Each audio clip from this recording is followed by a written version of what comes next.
Pour les deux exercices, le 28 et le 29, vous constatez que les fractions n'ont pas le même dénominateur, d'accord? Donc, vous devez absolument vous ramener à des fractions qui ont le même dénominateur. Par contre, comme je vous avais expliqué, vous remarquez que un dénominateur, d'accord, est un multiple de l'autre. Donc 6 est un multiple de 3, d'accord? Ou 3 fois quelque chose va me permettre d'obtenir 6. Donc, ce que je vous conseille, c'est de transformer qu'une seule fraction, d'accord, pour obtenir l'autre dénominateur. Vous pouvez transformer les deux, hein, d'accord? Vous pouvez transformer celle-là en multipliant par 3.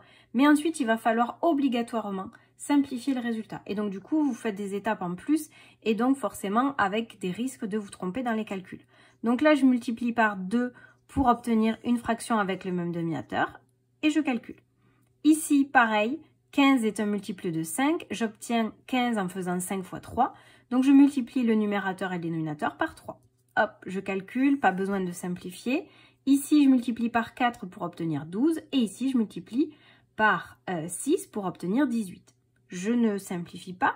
L'exercice 29, c'est exactement la même chose. Vous devez transformer qu'une seule fraction pour obtenir des fractions qui ont le même dénominateur. Pas besoin non plus de simplifier. Les deux exercices suivants, l'exercice 40 et l'exercice 41, ce sont des problèmes, d'accord? Donc dans l'exercice 40, on vous demande quelles fractions des élèves du collège sont partis en voyage scolaire. Je sais qu'il y a 1/10 des élèves qui sont partis en Italie et 3/20 des élèves qui sont partis en Angleterre. Donc pour savoir le nombre d'élèves qui sont partis au total, il faut ajouter ces deux fractions, d'accord? Donc on regarde, 20 est un multiple de 10, donc je n'ai besoin de transformer que cette fraction-là. Je multiplie par 2 pour obtenir 20, donc j'obtiens 5/20 des élèves, d'accord? Mais vous pouvez simplifier cette fraction, ce qui me donne 1/4. Donc, 1/4 des élèves sont partis en voyage scolaire. Question 2. Quelle fraction représente ceux qui ne sont pas partis?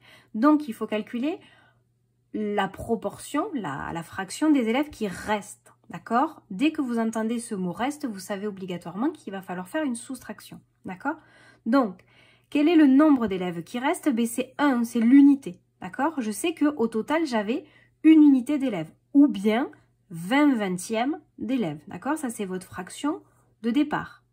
Dans ces 20/20 élèves, j'en ai 5 qui sont partis en voyage, donc là, on remarque bien que du coup, il m'en reste 15/20, ok?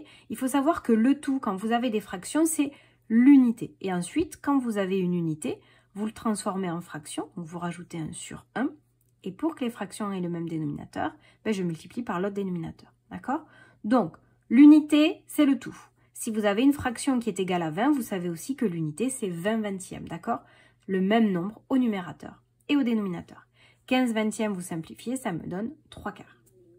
Pour l'exercice 41, on vous demande quelle fraction du champ lui reste-t-il. Alors, vous savez que le père Lapaille reçoit en héritage 7/12 d'un champ et sur ces 7/12, il veut en donner 1/4 à son fils. Donc, le total, cette fois-ci, c'est pas l'unité, hein, d'accord?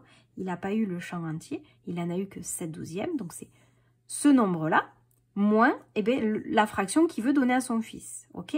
Donc là, pareil, les fractions n'ont pas le même dénominateur, mais on remarque que 12 est un multiple de 4, donc vous avez juste à transformer cette fraction-là.